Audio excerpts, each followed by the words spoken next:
Hello, my name is Kara Nassardi, and I'm the Training Director of the EMDR Education and Training Center.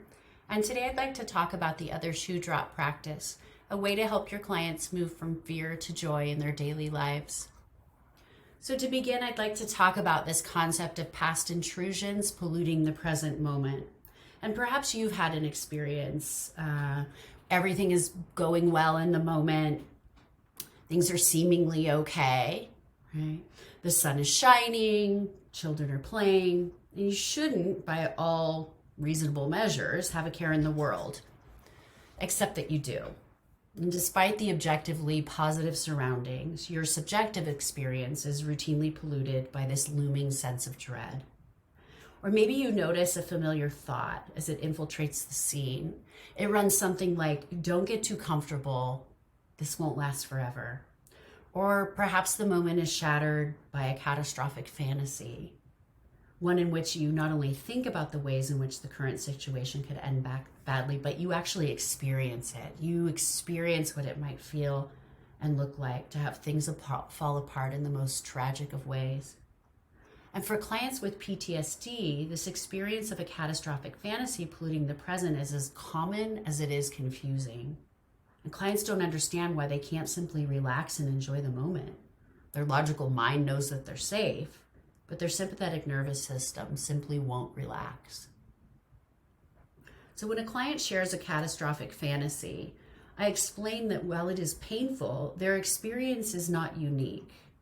It really is a common response for individuals who have suffered a lifetime of adverse experiences and whose nervous systems have learned to be constantly vigilant in an effort to keep them safe.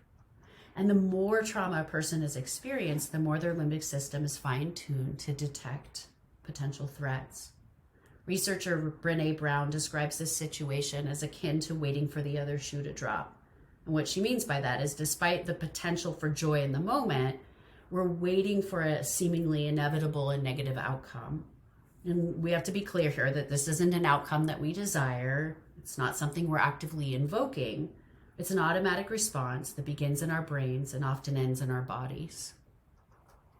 This expression, waiting for the other shoe to drop, actually surfaced in the late 1900s, and it was coined by folks who lived in tenement housing in New York City. And in these cheaply constructed apartments, bedrooms were built one on top of the other. I imagine walls were paper thin. And it was common to hear one's upstairs neighbor taking off a shoe, dropping it on the floor, and then repeating the action. And so the phrase ended up becoming shorthand for waiting for the inevitable. And from a neurological perspective, our brains are wired to do this. Our brains are wired to fill in the gaps and to repeat familiar patterns. So we are essentially wired to wait for the sound of the second shoe dropping. And when teaching my clients a way to disrupt this unwanted, involuntary response, the waiting for the second shoe to drop, I use the analogy of the brain as a field of tall grass and neural pathways as walking paths through that field. And so I go on to explain that for people with PTSD, there is often a well-defined, well-worn path that leads to the automatic conclusion that things will happen. Bad things will happen, rather, when they least expect it. And why is this a default assumption for so many of our clients? Well, it's because anticipating the inevitable and expecting that proverbial shoe to drop is the surest way to keep a person safe. The problem with this way of being is that it essentially becomes the only path available and robs a person of any possible moments of peace and joy in their lives. So by this logic, if the well-worn path toward catastrophe is the problem, then the solution involves actively and intentionally forging a new path, and in doing so, weakening the old. And this is easier said than done. Let's just recognize that, but it definitely is worth the effort. So let's take a look at the other shoe drop practice. It's a bit of a 3-step shuffle. And so before we can begin to teach our nervous system that in this very moment we are reasonably safe, we first need to realize that we have yet again started down that well-known path toward catastrophe. Right? So once we become aware of this path, we can first we recognize, and then we can pause and notice. We stop in our tracks. right? And we gently recognize the familiar pattern that we're in. And in that moment, we can take an opportunity to thank our limbic system for trying to keep us safe. It might go something like lovingly saying to our nervous system, thank you, but no thank you. So that's step one, stopping in your tracks. Step number 2 involves forging a new path. So forging a new path is not easy, nor is it comfortable at first. Think about how many cuts and scrapes we have to endure as we cut a new path through the tall grass. However, with practice and patience, that new pathway will one day become the default setting.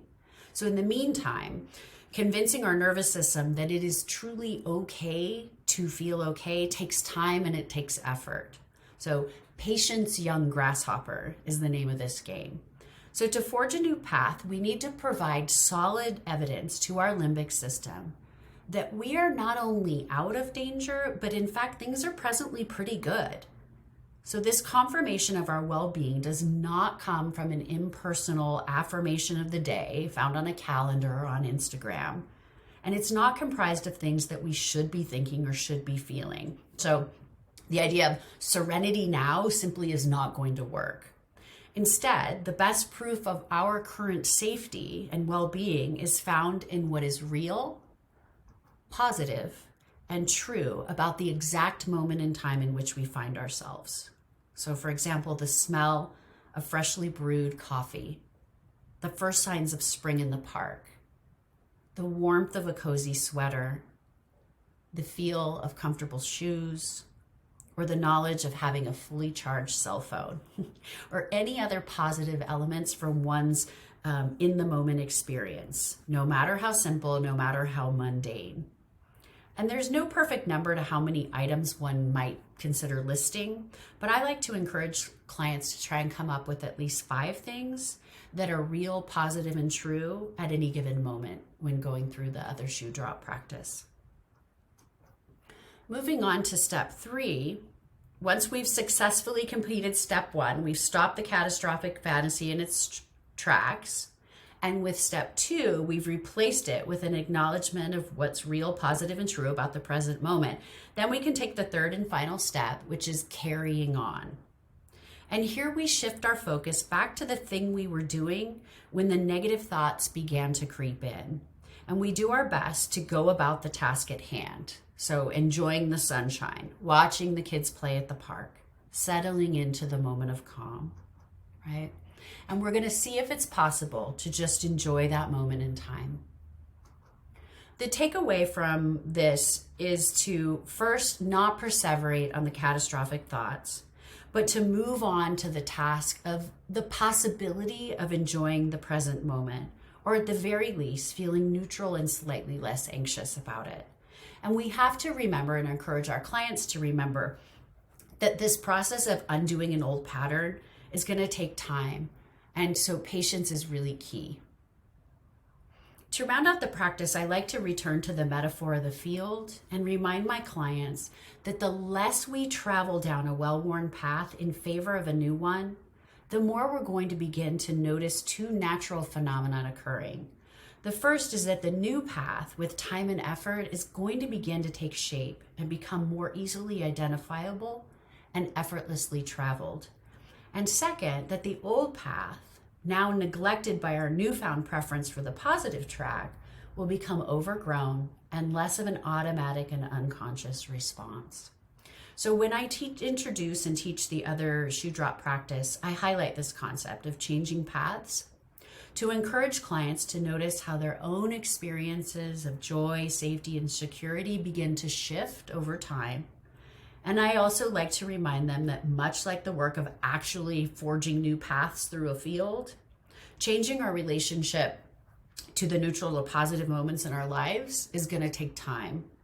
But that forging this new path is not only possible, it's really worth the effort. And so we continue to touch back in and check in on the practice and see how it evolves and their experience of moments of joy, safety, and security evolve over time. Thank you so much for your time. I hope that this information has been useful to you. You might find it useful to your own practices or working with clients. Please do get in touch. Again, my name is Kara Nasardi, and I can be reached on email at info@EMDR Education and Training Center. And if you want to learn anything about our training organization, please do check out our website or any of our socials, because we definitely love to hear from you. Thanks so much.